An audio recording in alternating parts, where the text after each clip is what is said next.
The press Hindi में आपका स्वागत है। मैं प्रहलाद हूँ। मेरे साथ खास मेहमान मध्य प्रदेश के पूर्व गृह मंत्री डॉक्टर नरोत्तम मिश्रा जी हैं। वे मध्य प्रदेश में सबसे कद्दावर नेताओं में शामिल हैं बीजेपी के। सर, स्वागत है आपका द प्रेस हिंदी में। बहुत धन्यवाद। सर, बड़ी चर्चा है आपके मंदिर की, नवग्रह शक्तिपीठ। मेरा मंदिर नहीं, भगवान का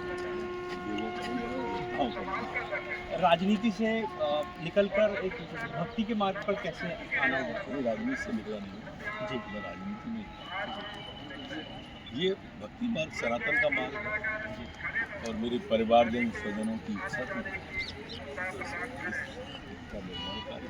जी।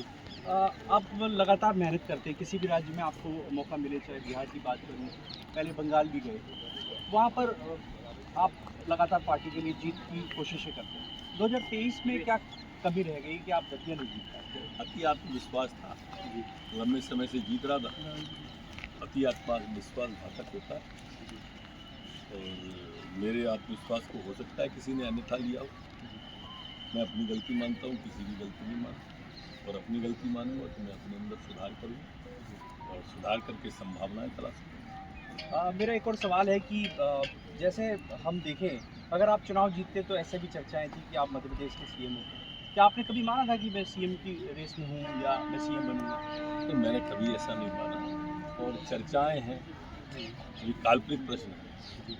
ऐसा काल्पनिक है कि ये बिना खंभे के आसमान टिका है, अगर गिर गया तो सब दब जाए।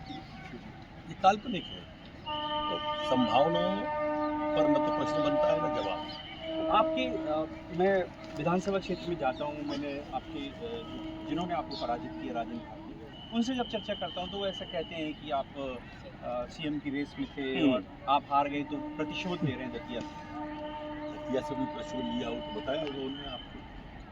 बताओ कोई उन्होंने बताया, मैं उसका जवाब दूँगा। आपका हाल का बयान है, आपने कहा कि कलेक्टर एसपी राजन भारती के लाए हुए हैं, आपने सीधे अपनी मैंने नाम नहीं लिया, आपने नाम लिया था जब उनसे इंटरव्यू लिया, मैंने नाम नहीं लिया। मैंने तो ये कहा था कि वो आम जन की समस्या से सरोकार नहीं है। तो जो कहा था वो भी कायम है, उस पर कोई गलत थोड़ी है। जनता की समस्या का निदान होना चाहिए। हमारा दतिया तेजी से आगे बढ़ रहा था, किसी की नज़र लग गई, फिर देखेंगे, फिर कोशिश करेंगे, सुधार करेंगे, प्रयास करेंगे। ऐसी चर्चाएं हैं, इस तरह की बातें भी है। जब आप मंच पे बोल रहे थे तो ऐसा लगा कि सरकार से कोई नाराजगी या मुख्यमंत्री से पटरी नहीं है। ऐसी चर्चा आप कर सकते हो, मेरे मुख्यमंत्री जी से बहुत अच्छे संबंध, मेरे पार्टी में भी बहुत अच्छे संबंध। आप लोगों को पता नहीं ऐसा क्यों लग रहा है। एक घटना हुई कलश यात्रा के दौरान, एक महिला की मृत्यु हुई। हालांकि आपने बहुत पहल की, 5 लाख रुपए उसकी आर्थिक मदद की, सरकार ने भी पैसे दिए हैं। किस तरह देखते हैं उस घटनाक्रम को? पहली बात तो ये भगदड़ नहीं थी जी, भीड़ काफी थी, सफोकेशन था। एक महिला तो अपने साथ बहुत छोटी बच्ची को ले आई थी, खुद ही उस पर गिर गई बच्ची पे। जो बच्ची घायल है वो अपनी माँ के गिरने से ही घायल हुई, उसके ठेवे से दूसरी गिरी, तीसरी गिरी, चपेट में आ गई, सफोकेशन हुआ और घटना घट गई। घटना कोई भी हो दुखद होती है।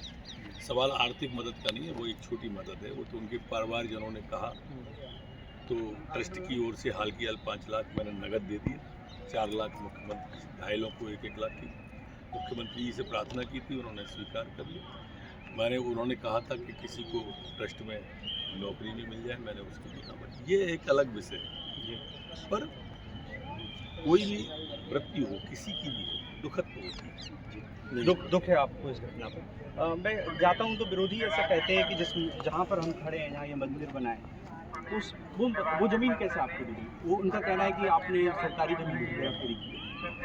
खरी होगी तो कागज देखें, शिकायत करें, न्यायालय में चले जाएं, मीडिया के सामने दस्तावेज रख दें, आपके सामने रख दें।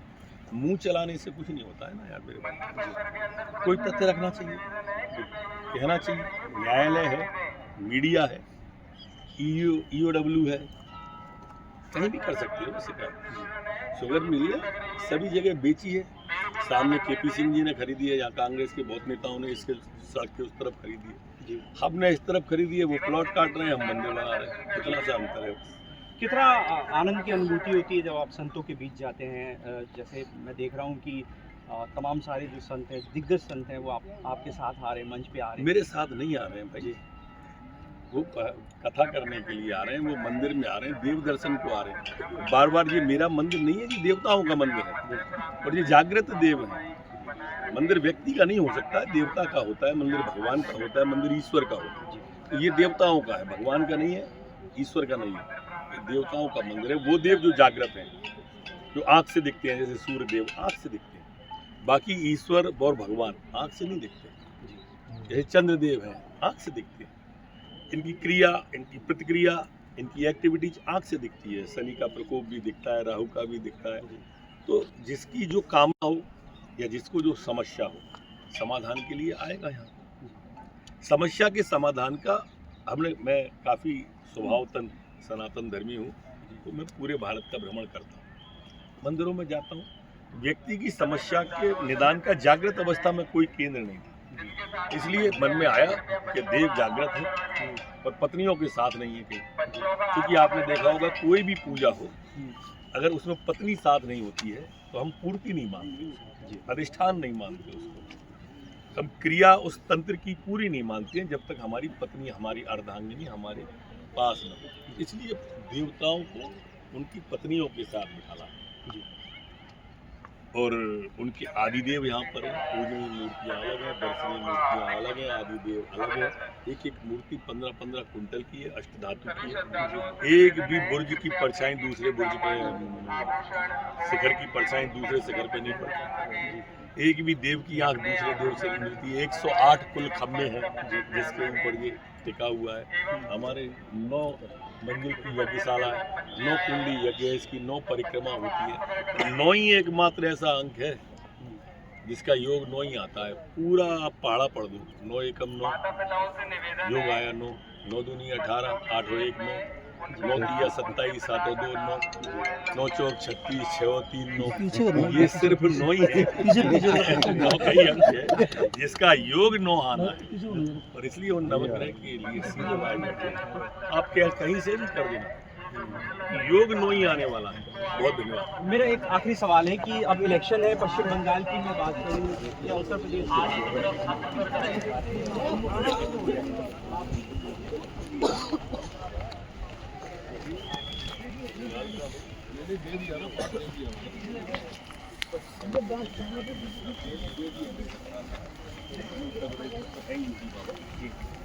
हमारे प्रधानमंत्री का आभा मंडल इतना विशाल है, तो उस आभा मंडल में डबल इंजन सरकार में लोग आ रहे हैं। और जिस तरह से बंगाल है, बांग्लादेश की सीमा से लगा हुआ है, जिस तरह से रोहिंग्या और शरणार्थी आए, पूरा बंगाल में अशांति का वातावरण है। लोग आज ही जा चुके हैं ममता जी के भ्रष्टाचार से। तो निश्चित रूप से भारतीय जनता पार्टी को चुनेंगे, ऐसी मेरी मान्यता है। एक और बात है कि सुप्रीम कोर्ट चली जाती है एसआईआर को लेकर। ममता बनर्जी कहती हैं कि एसआईआर के बहाने मतदाताओं को टारगेट किया जा रहा है। ममता बनर्जी हो या राहुल गांधी, ये राजनीति सिर्फ झूठ की करते हैं, असत्य की करते हैं। प्रमाण जब तक नहीं होता है ना राजनीति के अंदर, जनता विश्वास नहीं करती। जिस तरह से आप देख रहे होंगे, राहुल गांधी, यही पश्चिम बंगाल था जब कभी कांग्रेस की सरकार हुआ करती, आज 00 है। वो दिल्ली था जो अभी चुनाव हुए, 00 है, 00। 25 साल से, मैंने 15 साल सरकार रही पूजनीय शीला दीक्षित की, 15 साल से 20 साल से 00 पे टिके हुए। ये राहुल गांधी है। अभी से ये तो सिर्फ ये देख रहे होंगे कि हम जब बंगाल हारेंगे तो फिर अब ईवीएम पे दोष दे नहीं पा रहे, उस पर दे नहीं पा रहे, तो काय पर दोष। मेरे ख्याल से वैसे ही कुछ सोचना चाहिए। बिहार में तो उन्होंने चुनाव आयोग को दोष दे दिया, महाराष्ट्र में हारे तो सीआई को दोष दे दिया, बाकी दिल्ली में हारे तो ईवीएम को दोष दे दिया। अब विचार कर रहे हो काय पर दोष, और ये सिर्फ इसलिए दोष देते हैं, ऐसी मेरी मान्यता है कि इसका कार्यकर्ता में भ्रम पैदा बना रहे, नहीं तो लोग नेतृत्व पे उंगली उठाने लगेंगे। राहुल गांधी नेतृत्व पे उंगली न उठे, इसलिए इस तरह का भ्रम। काफी सवाल है, अगली रणनीति क्या होगी राजनीति के लिहाज से? अगली रणनीति क्या है राजनीति के हिसाब से? अभी तो सिर्फ ये कहा हमारे साथ ये थे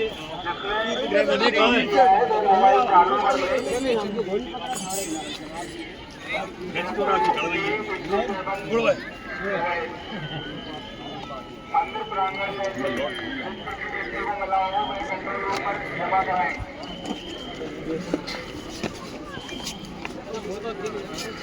किसी भी व्यक्ति को नया मोबाइल मिला हो कृपया उसको चालू कर ले।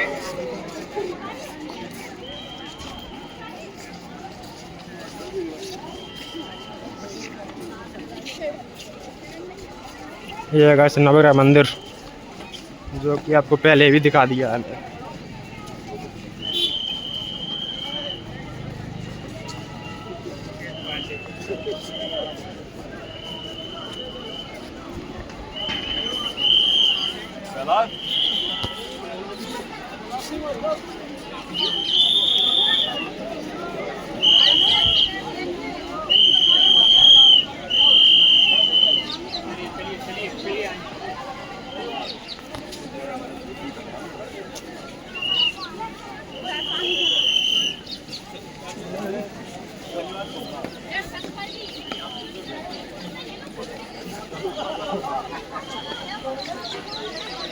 गाइस तो देख सकते हैं हम अभी नवग्रह मंदिर के सामने,